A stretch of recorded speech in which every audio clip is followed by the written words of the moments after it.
What if the real work wasn't inside your business, but on the blueprint that makes it run? In this deep dive, we explore Gerber's rules for creating a system-dependent business one that frees you from the grind. Welcome to the Deep Dives, where we take a stack of sources and extract the most important nuggets of knowledge. Today, we're taking a deep dive into some really powerful excerpts from Michael E. Gerber's renowned book, The E-Myth Revisited. Absolutely. And our mission here really is to pull out the core ideas from these texts, the transformative ones.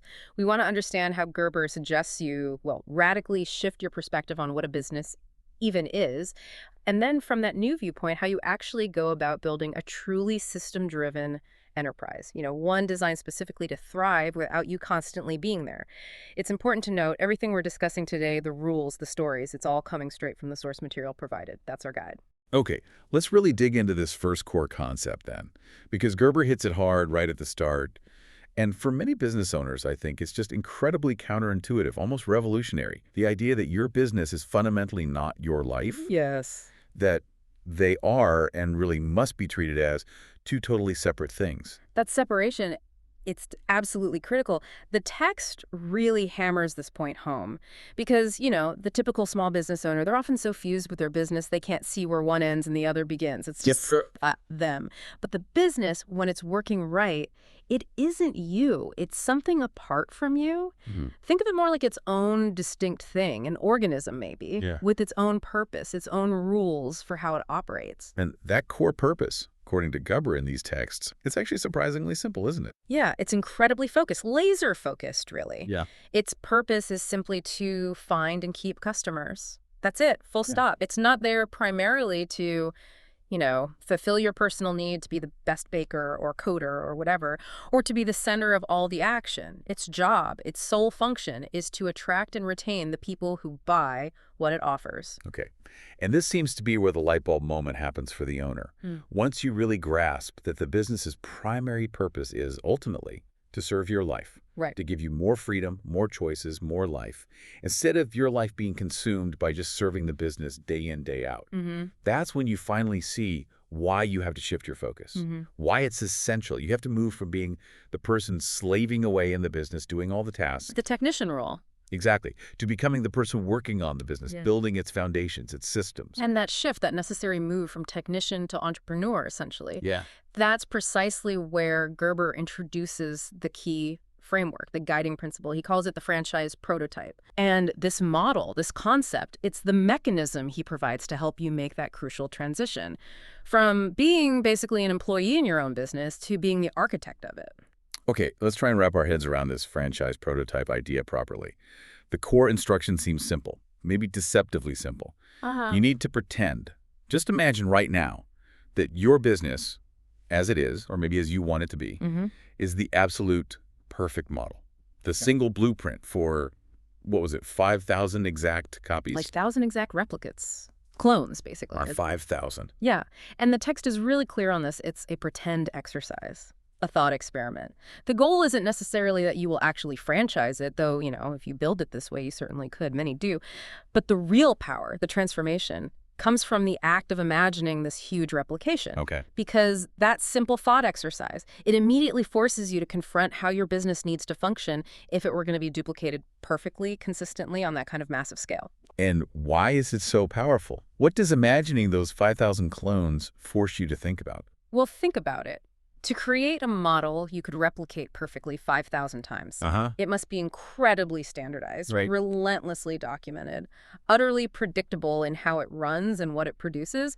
You simply cannot replicate a business that hinges on the unique personality or the mood or the, gut feelings of the owner, or even a few key star employees. No, that wouldn't scale. Not at all. The franchise prototype exercise instantly throws a spotlight on the fatal flaw in how most small businesses operate. They are the owner or they rely on individual heroics. It forces you, compels you, to build something that works independently of any single person, including you. Okay. And this franchise game, as the text calls it, it's not just wishful thinking. It has rules. Right. If you want to win, if you actually want to build this replicable prototype that works, Gerber says you have to follow specific rules. Exactly. The source material lays out 6 rules, 6 essential principles that guide how you build this system-dependent business. They provide the structure then.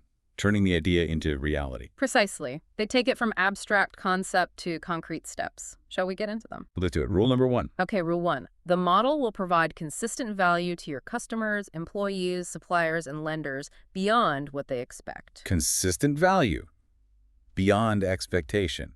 And not just for customers. That's interesting. Yeah, it immediately broadens the whole idea of value, doesn't it? It starts by asking, well, what is value anyway? And the source is really clear. Value isn't about your cost or how much effort you put in or what you think is valuable from the inside. So it's external. Completely. Value is only what the person on the receiving end perceives it to be. And crucially, that perception isn't limited to just your customers. The text stresses that a truly great business provides value to everyone it touches. Customers, employees, suppliers. Yeah. Even lenders. Even lenders, yes, the whole ecosystem. Customers who buy, employees who work there, suppliers who provide your materials, even the bankers who provide capital. Everyone needs to perceive value. So the core question for the person designing this franchise prototype becomes how? How can this business provide value, consistent value, value beyond their wildest expectations to all these different groups? The source calls this the fundamental raison d'etre, the whole reason for being of an extraordinary business. It's not just a nice to have. Exactly. It's the foundation. We tend to think about customer value pretty easily. You know, good product, fair price, friendly service, that's straightforward. Sure. But what about the others? What's value beyond expectation for an employee? Maybe it's public recognition for their work. Maybe it's unexpected training opportunities. Maybe it's just a genuine, meaningful thank you, whether they're brand new or a long-term star. And for suppliers. Or lenders. For a supplier, maybe it's just consistently paying your bills on time or being really easy to deal with, showing appreciation for their reliability. For a lender, perhaps it's providing crystal clear, timely financial reports, demonstrating really sound management, building confidence. The text gives some really simple, practical examples too, like a kind word when a customer leaves. Yeah, or an unexpected small gift showing up later. Genuine recognition for an employee's effort. Cry. Taking the time to patiently explain a product, or even just remembering to thank your banker for being conscientious. They don't sound expensive necessarily. Not at all.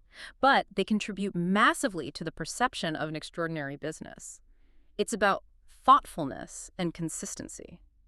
So the key insight here is that focusing on delivering this consistent, multifaceted, unexpected value across all your relationships. Right. It's not just good business. Yeah. It's actually the engine that drives loyalty, positive perception, the whole thing. That's what the source argues. It says understanding and cultivating value this broadly is where every truly extraordinary business lives. And honestly, it's probably where the owner finds real satisfaction too, seeing that positive ripple effect. So for you listening right now, are you thinking about value this broadly? Are you consistently delivering beyond expectation, not just to customers, but to your team, your suppliers, everyone? And maybe crucially for the prototype idea, how would you actually document that? How do you systematize delivering unexpected value? That's the challenge of Rule 1. A big challenge. Okay, let's move on to rule number 2. Now this one often trips people up. It can be confusing, maybe even controversial for small business owners, especially those who came from being great technicians themselves. Okay, lay it on us. Rule 2 states, the model will be operated by people with the lowest possible level of skill. Whoa. Okay. Yeah, I can see why that's controversial. No. Lowest possible skill. Why on earth would you want that? It sounds like, well, like you're setting yourself up for failure. It definitely sounds that way if you're stuck in that technician mindset where you value high individual skill above everything else. Right. But the text gives a very practical, very strategic reason, and it ties directly back to the franchise prototype idea. Think about it. If your business absolutely relies on highly skilled people, you know, the rare geniuses, the expensive superstars, the ones who are hard to find, you've just built a business that is fundamentally unreplicable on a large scale. You simply cannot clone a brilliant artist or a programming wizard 5,000 times. It's impossible. Okay, so lowest possible level of skill. doesn't mean incompetent people. It means something else. Exactly. It means the lowest level of skill necessary to successfully perform the specific, clearly defined tasks required by your business system. So if you're building, say, a law firm prototype, yes, you need people who are qualified attorneys. That's the necessary skill level. Right. But the focus shifts dramatically. The goal isn't necessarily to hire the most brilliant, world-renowned attorneys for every single role. The goal is to create the absolute best system, the processes, the tools, the documentation that allows good, reliable people to consistently produce exquisite results. Systematically. Ah, okay. So the critical question isn't where do I find brilliant people anymore? Yeah. No, it shifts to how can I design a system that delivers the result my customer wants systematically? Yeah. Rather than it depending entirely on the personal skill or mood or even just the presence of one particular individual. Precisely that. How do you make the business utterly systems dependent instead of being heavily people dependent or expert dependent?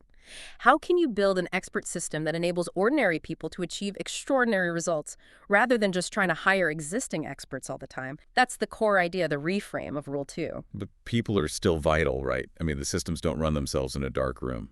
Oh, absolutely. People are crucial. The source is very clear on that. People are the ones who bring the systems to life. They follow the steps, they use the tools, they interact with the customers. And importantly, if your people are systems-oriented, which they must be in this model, they become incredibly valuable, not just for using the systems, but for spotting opportunities, suggesting improvements, making those systems even better for the business, for customers, and for themselves. This sounds like where that powerful quote from the source fits in. The one about Yeah, great businesses are not built by extraordinary people, but by ordinary people doing extraordinary things. that's the one. Yeah. That quote just perfectly captures the essence of this rule. The system is the great equalizer. It's the enabler. It's the essential piece designed specifically to bridge any gap between the inherent skill level of your people and the consistently high level of performance needed to deliver your business's promise every single time. So the system becomes the tool.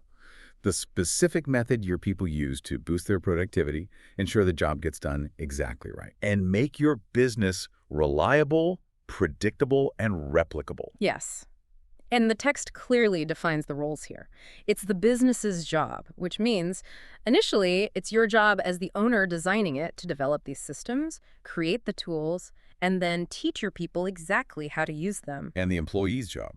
Their job is to use those tools and systems diligently, follow the process, and critically actively suggest ways to improve them based on what they see on the front lines. Continuous improvement driven by the users. Now, there's a fascinating twist to this rule of ordinary people that the source calls a blessing. Yes, a blessing. It's a blessing because it actually makes your job as the business designer more difficult at the start. That seems odd. It does seem counterintuitive again, doesn't it? But think about the typical small business owner, especially one from a technical background. They often love hiring highly skilled people. Why? Because it seems easier. You can just hand stuff off. Exactly. They think it makes their life easier. Here, you're the expert. You figure it out. Which the source calls management by abdication, not delegation. Precisely. You're not delegating a defined process. You're abdicating the responsibility for creating the process in the first place. You're just relying on the expert's discretion, their mood that day, their personal method. And the downside. The devastating consequence is inconsistency. The business's performance becomes totally dependent on that individual expert. Good day, great result. Bad day. Who knows? They leave. Your core competency walks out the door, and then the owner is constantly struggling with how do I motivate my people or how do I keep them happy? Because consistency relies on their individual state, not a reliable system. And the source flat out says it's impossible. You cannot produce a consistently extraordinary result long term if your core function depends on extraordinary people. Well, because they aren't consistently available. Their mood isn't consistent. Their unique skill isn't replicable across 5,000 locations. Any truly great business gets this. They don't even try to build that way. They realize that by intentionally designing the business around the skill level of ordinary, reliable people, you are forced to ask the really tough, really innovative questions. The questions about how. How do we produce a consistently high-quality result without relying on individual genius? You're forced to invent the system. You have to build the framework, the process, the tools that take ordinary people, and through the system, enable them to achieve extraordinary, predictable outcomes. Yes. Again and again. You're compelled to find systematic solutions to those common people problems that plague most businesses. Yeah. Ultimately, you're forced to do the real work of business development, designing the business itself, because it becomes the essential partner to people development. You need both. Huh. So Rule 2 is a blessing because it forces you from the very beginning to build the business the right way, the sustainable, scalable way. Okay, that's a powerful reframe. After those two foundational rules, let's move to rule number 3. All right. Rule 3. The model will stand out as a place of impeccable order. Impeccable order. This feels connected to this systems idea, but maybe more visible. It is, and it taps into something deeply psychological. The source connects the small world of your business to the big world outside.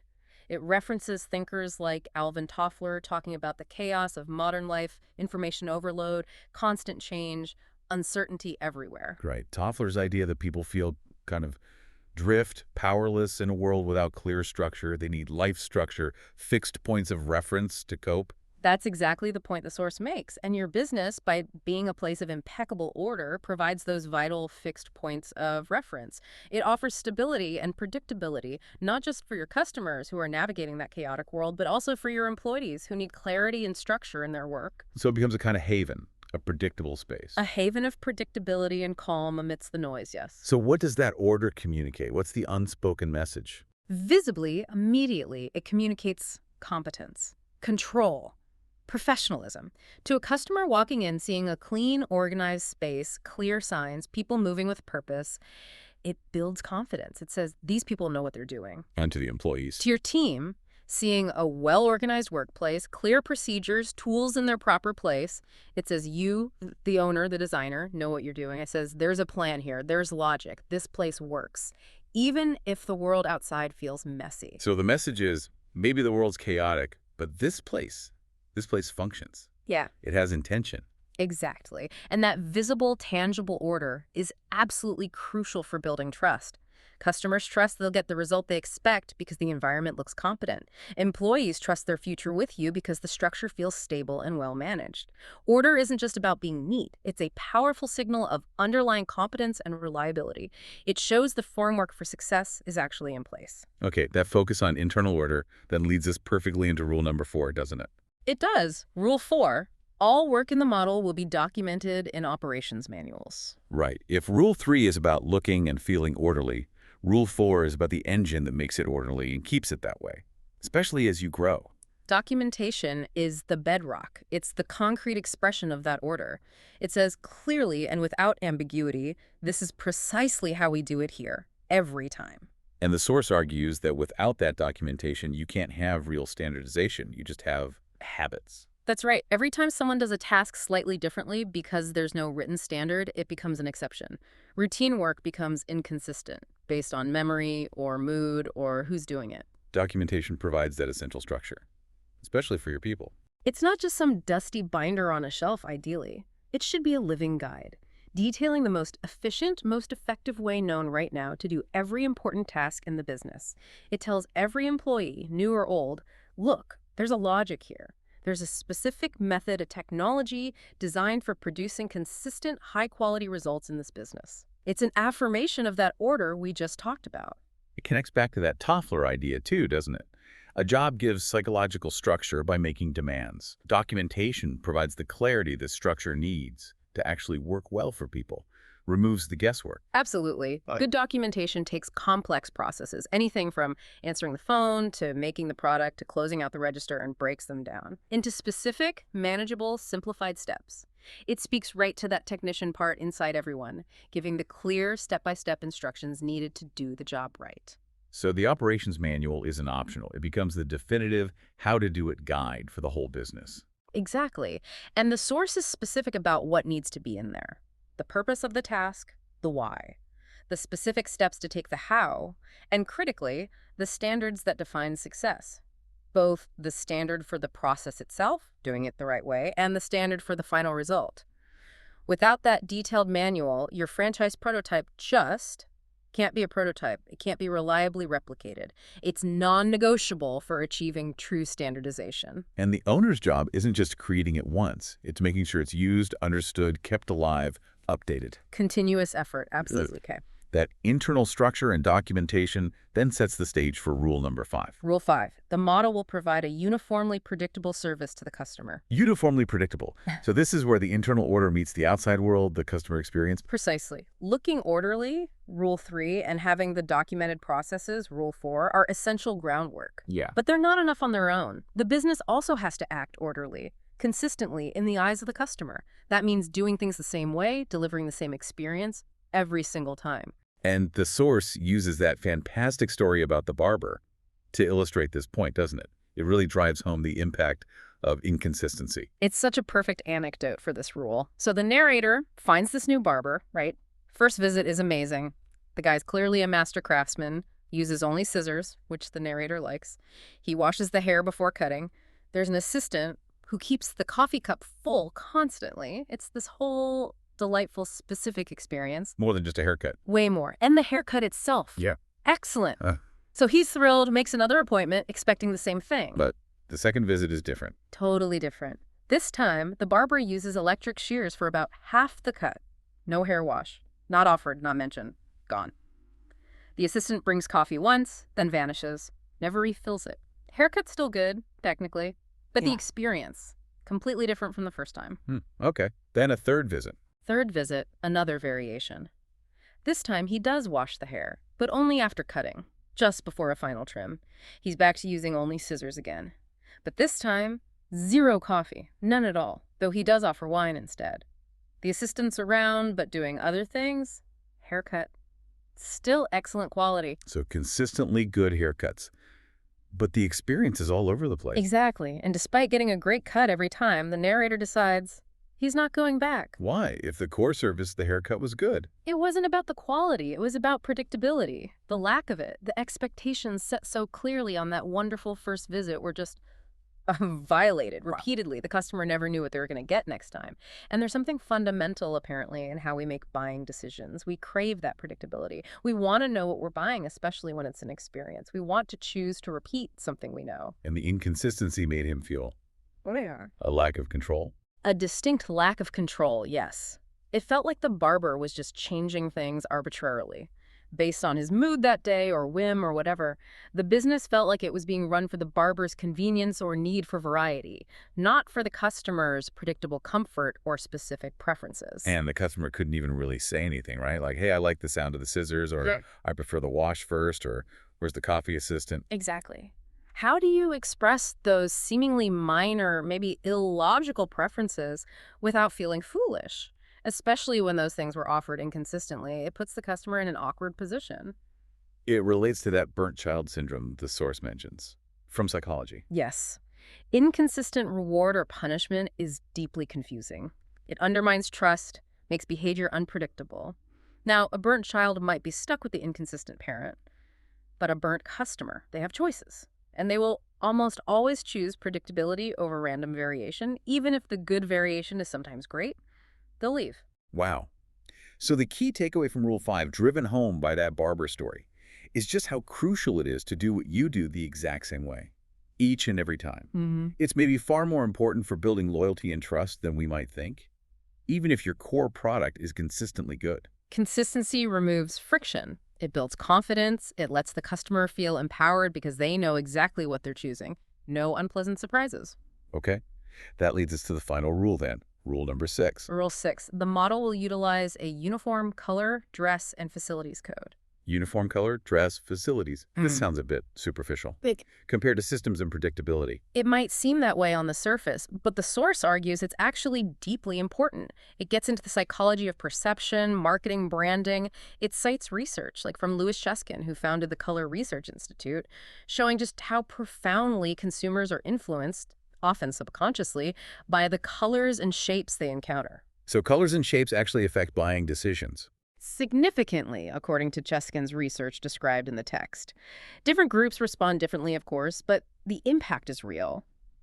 The visual presentation, the look and feel of your business can literally help make or break its success, even if the customer has no idea why they feel drawn to one place and not another.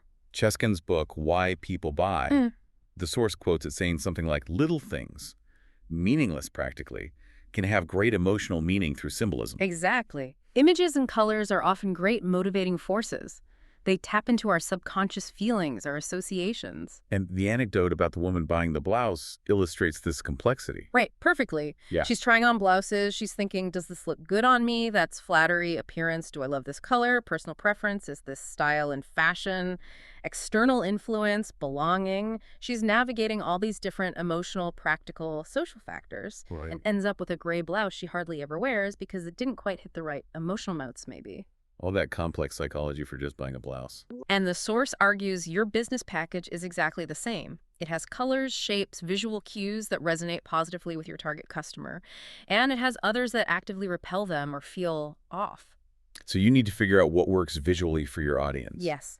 Through careful thought, understanding your customer, maybe even some basic research or scientific determination, as the text puts it. Yeah. And once you've identified those visual elements that work, the right colors, the right style, the right feel, they absolutely must be applied uniformly, consistently, across the entire business package. The source lists everything. Walls, floors, ceilings. Vehicles, invoices, employee uniforms or dress code, product displays, signs outside. Everything the customer sees needs to reinforce the same visual message. It needs to be treated like the packaging for your most important product, Yeah. which is the business itself. Precisely. And it's not just color. Shapes matter too.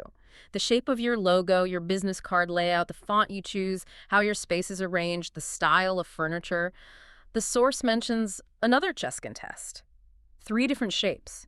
A triangle, a circle, a crest put on identical products. And the results were different. Hugely different sales numbers. The triangle sold poorly, the circle did better, the crest dramatically outsold both. Just based on the shape. That seems incredible. It does, until you really consider the power of subconscious symbolism and association.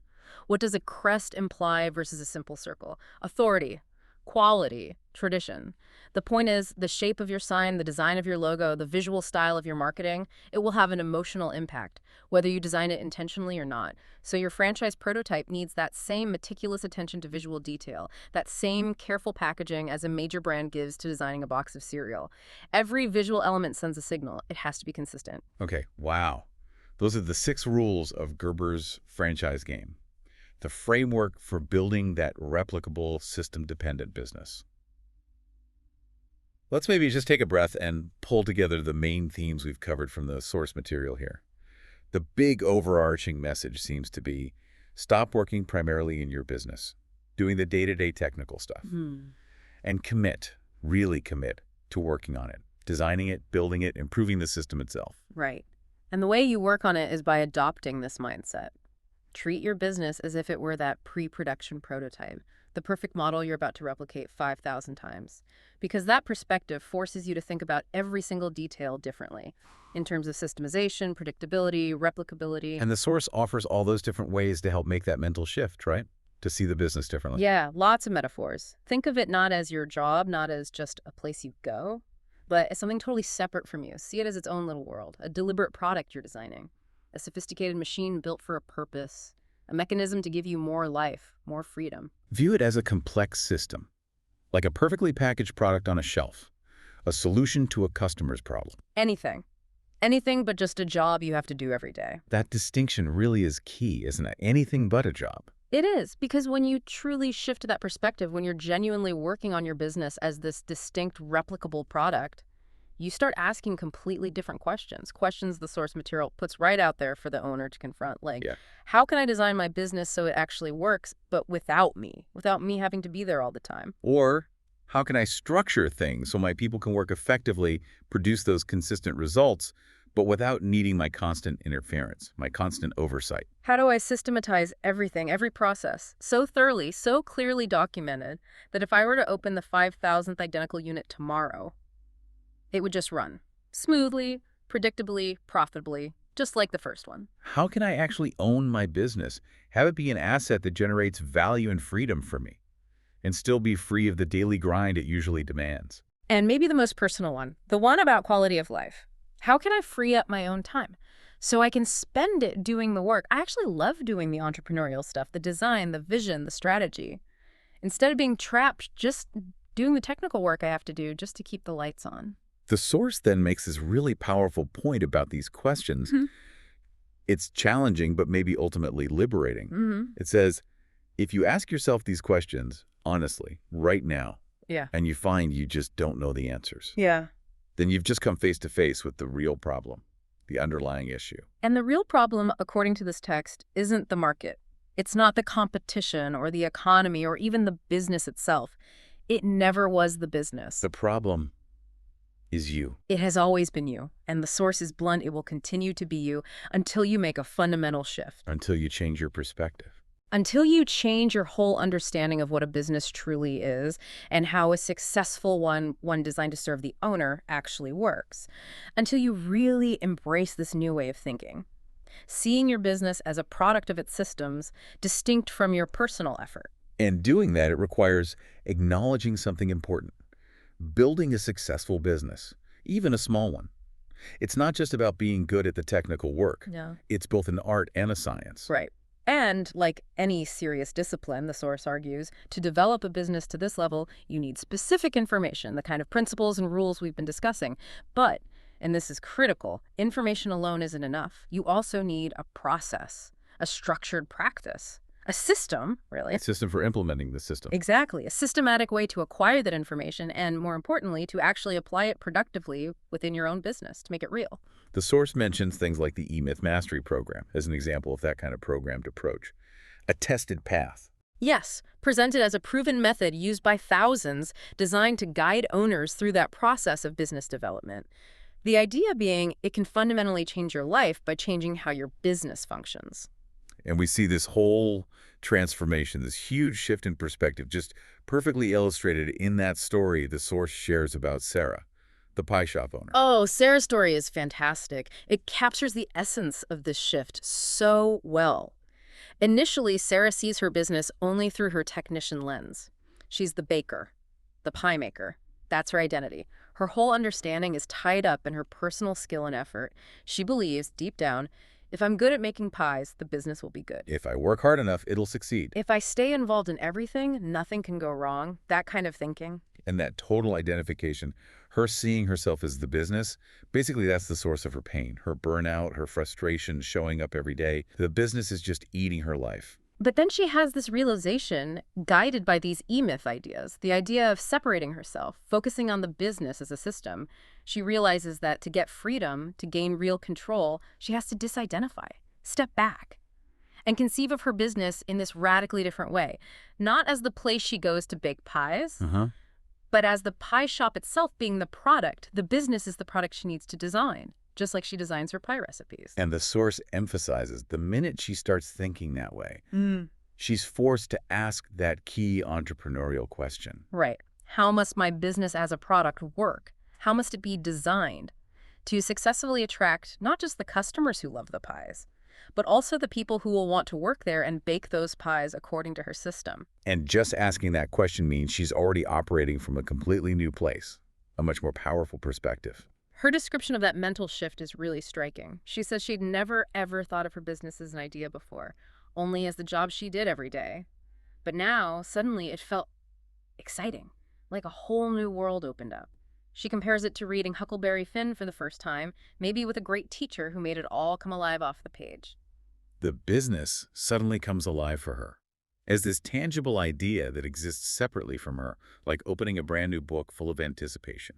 Yeah, with this sudden certainty that nothing about her business or her relationship to it would ever be the same again. And she defines the franchise prototype from her new understanding. What is it to her? For Sarah, it's simply the name for her business as a product. That's it. It's a complete entity, a whole thing, that looks, acts, and feels in a clearly definable way, a way that is totally apart from her, independent. And her job now. It's not baking pies all day. No. Her job, she realizes, is to be the designer, the engineer, the manufacturer of this business product. Her task is to build it so it runs predictably, reliably attracts and keeps customers, and works perfectly, that's the phrase she uses, works perfectly without her having to be there, physically doing the baking all the time. She feels overwhelmed but excited. Overwhelmed, yes, but calls it the most challenging and exciting thought she's had in years. And the final, powerful point from her story in the source, she already has the business. The hard part might be done. Right. All she has to do now is learn how how to build it this new way as a system-dependent product. And that learning process, that business development process the source talks about, it's framed as being easier than she thinks. Why?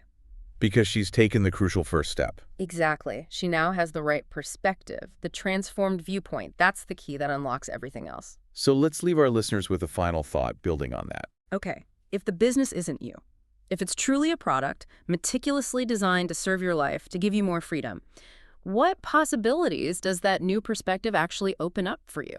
What could you design or create or focus your energy on if that day-to-day operational grind wasn't consuming all of it? That is a truly provocative thought to end on. We've taken a deep dive today into Gerber's powerful rules drawn from the E-Myth Revisited for creating a system-dependent business, one specifically engineered to work for you, to be an asset that provides freedom rather than the other way around. Thank you for joining us for this exploration into building a business that truly works.